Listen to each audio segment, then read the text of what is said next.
Je suis Alain Lefebvre et j'ai plus de 45 ans d'expérience en informatique et ça va nous être utile pour faire la part des choses en matière d'IA générative pour comprendre la situation actuelle. Alors, cette vidéo m'a été inspirée par The Line Goes Up, excellente vidéo qui justement expliquait, démêlait le vrai du faux, et il y avait beaucoup de faux, en matière de crypto-monnaie et en particulier de NFT. Alors aujourd'hui, justement, on va revenir sur ce formidable engouement en matière d'IA générative. Let's talk about AI because AI isn't just the way to the future, it is the future. Et comprendre que finalement, il s'agit d'une impasse coûteuse et qui, bien sûr, ne va pas tenir toutes les promesses formidables qui ont été émises par ses promoteurs. Promesses largement survendues, comme d'habitude. Donc je vous invite à rester avec moi pendant cette longue vidéo en 5 parties pour bien faire le point sur la situation. Avant de commencer pour de bon, j'ai rajouté après coup cet avertissement comme quoi je ne suis pas un sceptique de l'IA ou un sceptique de la technique d'une façon générale. Je voudrais simplement pour une fois, qu'on garde raison, qu'on ne dise pas n'importe quoi et qu'on n'imagine pas que l'IA ou une autre technique puisse être tout pour tout le monde et ça rapidement. Au contraire, je pense que en particulier tout ce qui est machine learning va être important, crucial même, en particulier pour tout ce qui est robotique, et ce sont des apports techniques indéniables, mais simplement ils doivent s'inscrire dans la durée. Je ne suis pas le seul à le dire, que ce soit des blogueurs comme Plume ou des spécialistes de l'IA, des vrais spécialistes, pas des spécialistes de plateau télé, comme on a eu les médecins de plateau, maintenant on a les spécialistes de l'IA de plateau, donc des vrais spécialistes comme Luc Julia ou Yann Lequin avertissent, disent que la propagande actuelle est exagérée, que tout est exagéré, aussi bien les promesses que les menaces, et que l'AGI n'est pas pour demain, non, sûrement pas. Au niveau international, je citerai également Gary Marcus et Ed Zitron, qui sont des critiques récurrents et justifiés de cet incroyable battage médiatique absurde et nocif. Voilà, fin de l'avertissement, on commence. Notre histoire commence en novembre 2022 avec l'irruption sur le marché de ChatGPT qui est vécu comme un coup de tonnerre dans un ciel bleu. En effet, alors que l'IA basée sur les techniques du machine learning avait du mal à achever ses promesses en matière de véhicules autonomes, voilà que l'irruption de ChatGPT relance de manière spectaculaire le domaine grâce à ce qu'on a appelé tout de suite l'IA générative. Le lancement réussi de ChatGPT a été grandement favorisé par une couverture médiatique immense basée sur le fait que ce service avait réussi à réunir un grand nombre d'utilisateurs en très peu de temps. Alors on verra que les chiffres qui circulent à ce propos-là sont gigantesques, genre 200 millions en moins de 2 mois, et on verra aussi plus tard que ces chiffres sont contestables. Mais peu importe. ChatGPT. Le phénomène était lancé et aussi bien les médias que les grands acteurs se sont mis à annoncer bêtement AI partout et tout le temps. Je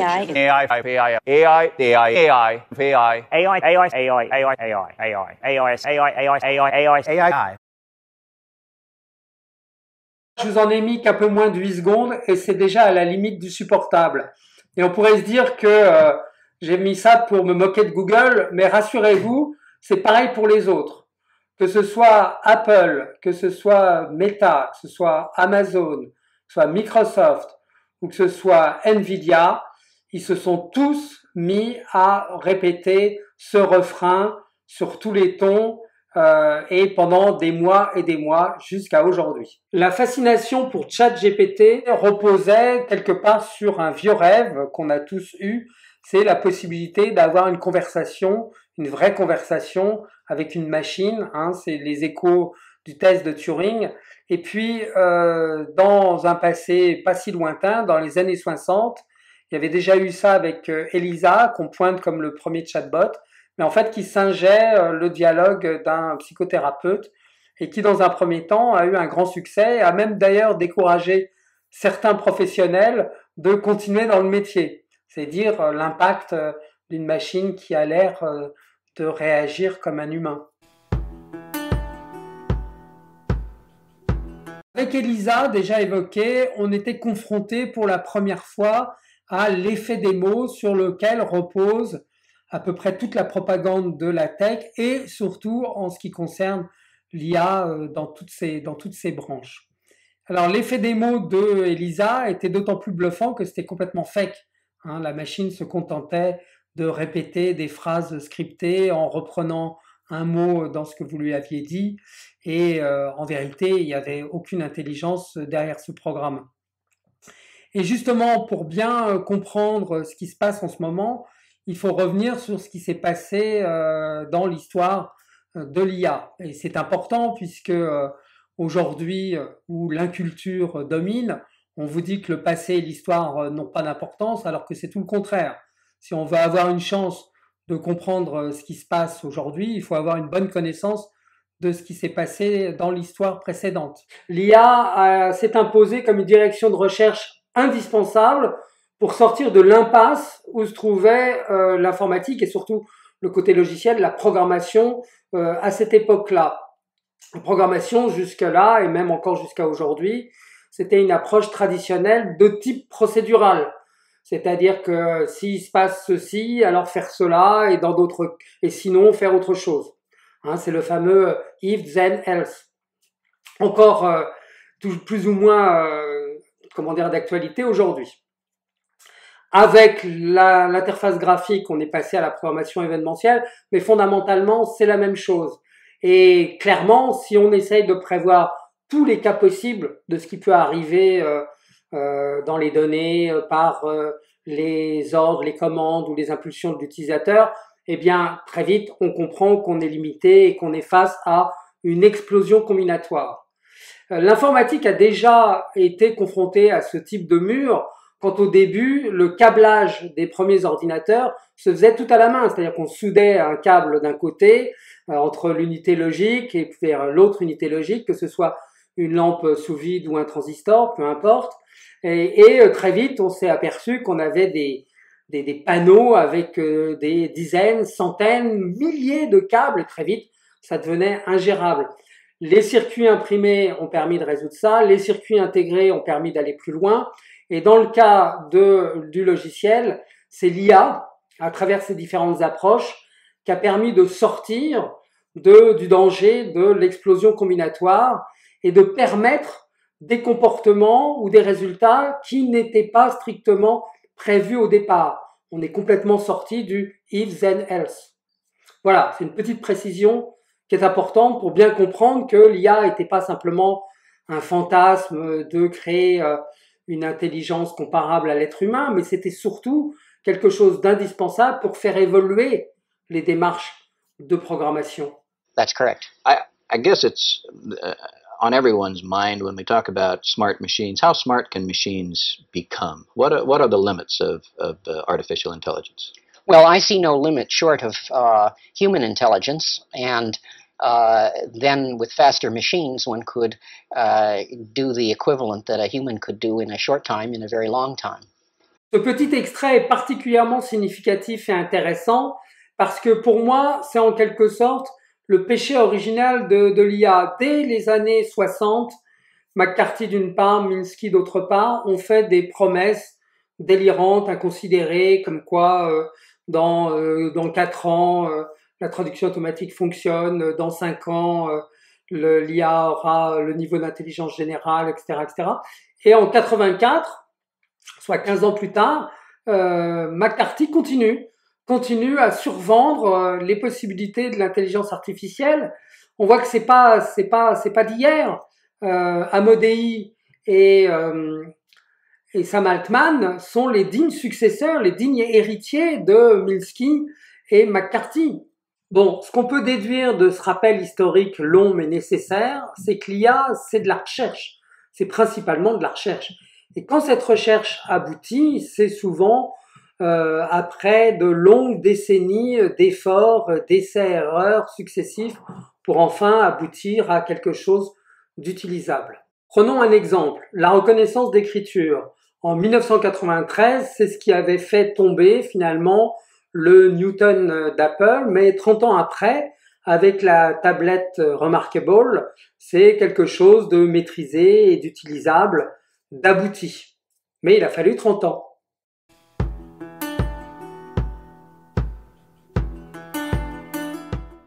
Pareil pour la reconnaissance vocale, qui était un vieux rêve du temps de Star Trek et qui maintenant, avec Amazon Alexa, est devenu quasiment banal. Dans les années 90, je testais systématiquement tout ce qui sortait en matière d'OCR et de reconnaissance vocale. Par exemple, Dragon Dictate, pour ceux qui s'en souviennent.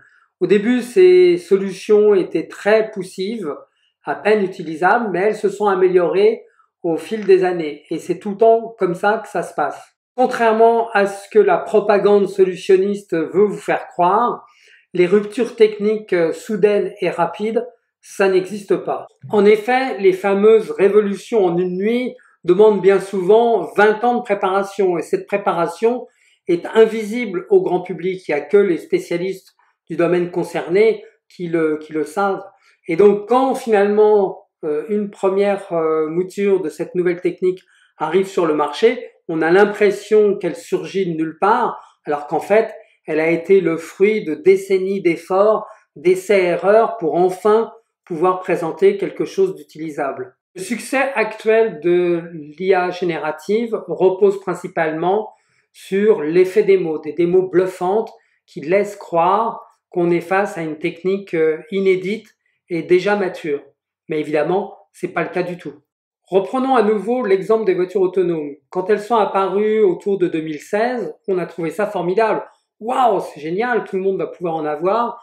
Fini les accidents de la route, fini les problèmes de circulation, etc. Aujourd'hui, on est en 2025 et on sait que, hélas, les voitures autonomes ne le sont pas encore complètement. Et c'est la règle des 80-20 en la matière, c'est-à-dire que faire 80% de la solution, c'est relativement rapide et facile, relativement. Par contre, les 20 derniers pourcents qui restent, ça, c'est la difficulté. C'est ça qui prend le plus de temps, qui demande le plus de ressources et qui crée le plus de difficultés. Revenons à aujourd'hui. Comme tout le monde, au moment de l'irruption de l'IA générative, j'ai testé ces nouveaux logiciels. Et comme beaucoup, j'ai été un petit peu déçu. Il y avait un écart entre ce qu'annonçaient les médias et ce que j'arrivais, moi, à faire face à mon écran. En particulier, en matière de génération d'images. J'ai testé DALL-E, par exemple, et ce que j'obtenais, c'était horrible. C'était simplement affreux. C'était pas du tout proche de ce que j'avais expliqué dans mon prompt. Et quand on voyait les images diffusées par les médias, il y avait de quoi choper des gros complexes.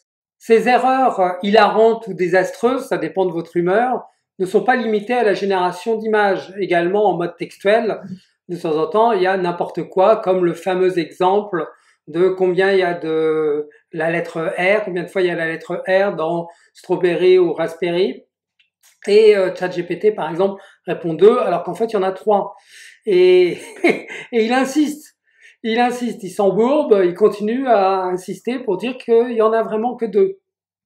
C'est encore pire ou encore plus amusant, ça dépend, dans le domaine de la génération de vidéos. Alors, l'effet des mots, c'est de vous montrer une paire de mammouths qui traversent un champ enneigé avec une fidélité telle qu'on se dit, bah voilà, ça y est, c'est fini, Hollywood est foutu, on va pouvoir faire ce genre de long métrage directement en demandant à Sora ou autre de nous générer l'histoire.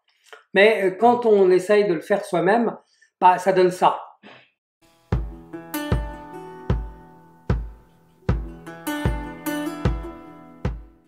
Ces erreurs sont amusantes tant que vous ne faites pas une utilisation sérieuse de ces systèmes. Et on en arrive à la fameuse notion d'hallucination de ces IA. Ces IA n'hallucinent pas, elles ne délirent pas. C'est exprès que les promoteurs utilisent ces termes qui sont des termes de type anthropoformiste, c'est-à-dire pour vous faire croire que ces systèmes pensent, réfléchissent, réagissent, raisonnent. C'est pas le cas. Ce sont des systèmes statistiques. Ils vous proposent la solution qui leur paraît la plus probable. Point. Il ne faut pas juger les gens sur leurs paroles, sur leurs déclarations, mais plutôt sur leurs actes, sur la façon dont ils se comportent. C'est particulièrement important, par exemple, pour les politiques, mais c'est également vrai pour les leaders de la tech.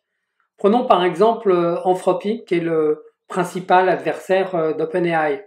Son dirigeant, Dario Amodei, prétend que d'ici 2-3 ans, l'essentiel du code sera fait par ces systèmes. Mais si c'est effectivement le cas, pourquoi est-ce qu'il continue à recruter autant de développeurs? Il suffit d'aller sur la page de son site web, dans la section carrière, et là on voit que c'est essentiellement des développeurs de logiciels qui sont recrutés. Les développeurs de la tech, et en particulier ceux de l'intelligence artificielle générative, adorent parler de l'AGI, c'est-à-dire Artificial General Intelligence, ou intelligence artificielle forte, c'est-à-dire du niveau d'un homme moyen.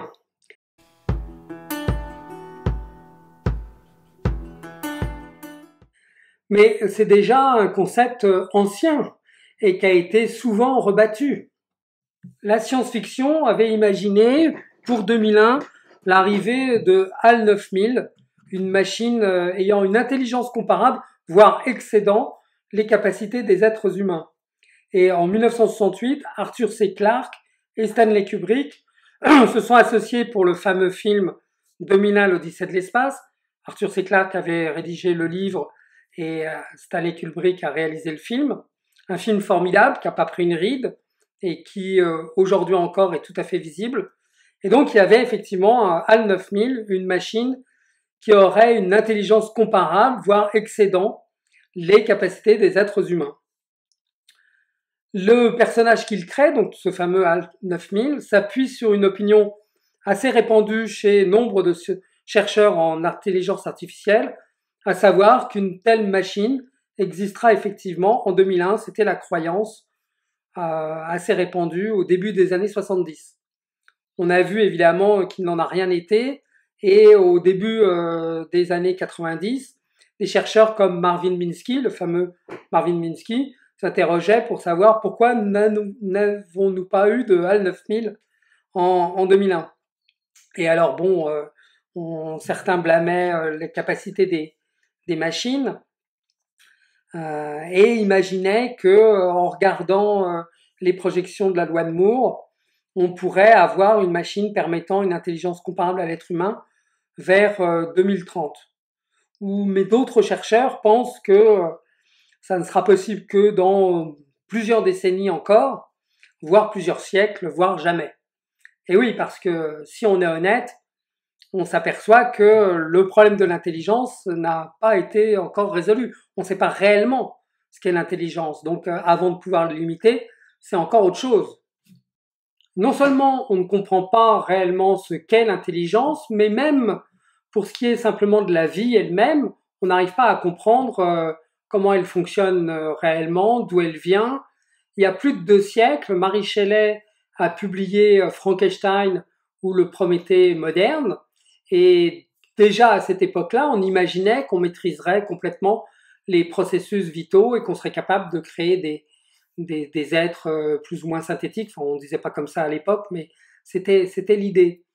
Plus de 2 siècles après, la science a bien progressé et pourtant, on est toujours un petit peu au même point. On ne sait pas réellement d'où vient la vie et comment elle se développe et comment on pourrait arriver à l'imiter. Mais alors, me direz-vous, si toutes ces prévisions spectaculaires ne sont que des illusions, pourquoi sont-elles répétées aussi souvent par les leaders de la tech qui semblent très sûrs d'eux?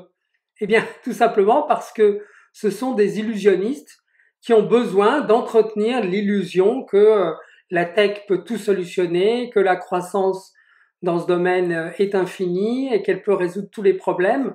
Et par exemple, en matière de robotique, d'intelligence artificielle, c'est soit vous faire peur, c'est-à-dire que les robots vont prendre votre job, soit vous faire rêver, les robots vont devenir le compagnon ou la compagne idéale et vous vivrez ainsi une vie de bonheur. Et maintenant, ce qu'on va voir dans la troisième partie, c'est principalement que les illusions ne profitent qu'aux illusionnistes. Bon, parlons clair, les illusionnistes, dans le domaine de l'informatique, on connaît. Ça fait des décennies qu'on côtoie ces leaders qui sont au mieux des vendeurs de rêves, au pire des escrocs patentés. Suivez mon regard. Mais ça s'est encore aggravé dernièrement avec des affaires célèbres comme Theranos, avec l'inénarrable Elizabeth Holmes, et Wirecard et Marcus Braun. Alors moi j'aime bien le cas de Wirecard, parce que Marcus Braun, il argumentait tout le temps que Wirecard était au-dessus de ses concurrents grâce à son utilisation astucieuse de l'IA. Mais après coup, quand la faillite est arrivée, on s'est aperçu qu'il n'y avait pas d'IA au sein de Wirecard, qu'ils utilisaient des feuilles Excel les plus basiques, que c'était simplement une fraude complète. Même des fraudes totales, Wirecard n'est pas un cas isolé, hélas, parce que pour moi le record, c'est avec Nicholas Motors, c'est comment dire, ce qui prétendait être le Tesla des camions et qui faisait un film promotionnel avec un camion sans moteur. Bah oui, il n'y a pas de moteur, c'est plus simple dans ce cas-là à concevoir, qui dévalait une colline. Ça, c'était vraiment le top du top. Sans oublier WeWork, qui était pas mal non plus dans le genre. Mais on n'avait encore rien vu. Et c'est avec la vague des crypto-monnaies que vraiment, là, on a explosé tous les records. En particulier avec Sam Bankman-Fried et FTX. Toutes ces affaires désastreuses, tous ces scandales ont des points communs. Battage médiatique disproportionné, aveuglement dans la durée en dépit des avertissements et enfin faillite frauduleuse au bout du compte. Vous allez me dire, tout cela est très intéressant, mais qu'est-ce que ça a à voir avec l'IA? Eh bien, parce qu'on est en train de vivre le même type de période, le même type d'emballement médiatique, le même type d'aveuglement dans la durée en dépit des avertissements. Et ça va finir de la même façon avec des faillites retentissantes et peut-être frauduleuses. Parce que faut pas se tromper, un Sam Altman, par exemple, est tout aussi nocif et fera encore plus de dégâts qu'un Sam Bankman-Fried. Voilà, c'est la fin de ce premier volet de cette vidéo où on a traité les 3 premières parties. Je suis en train de préparer un second volet qui permettra de voir les 2 dernières parties. Donc 4e, pourquoi est-ce que ça va être à nouveau une déception? Pourquoi est-ce que l'IA générative est une impasse? Et dans la 5e partie, on va voir pourquoi est-ce qu'on se fait avoir à chaque fois, pourquoi est-ce qu'on met aussi longtemps à réaliser que ces modes sont excessives, creuses et ne débouchent pas sur grand-chose. Voilà, merci pour votre attention et à très bientôt.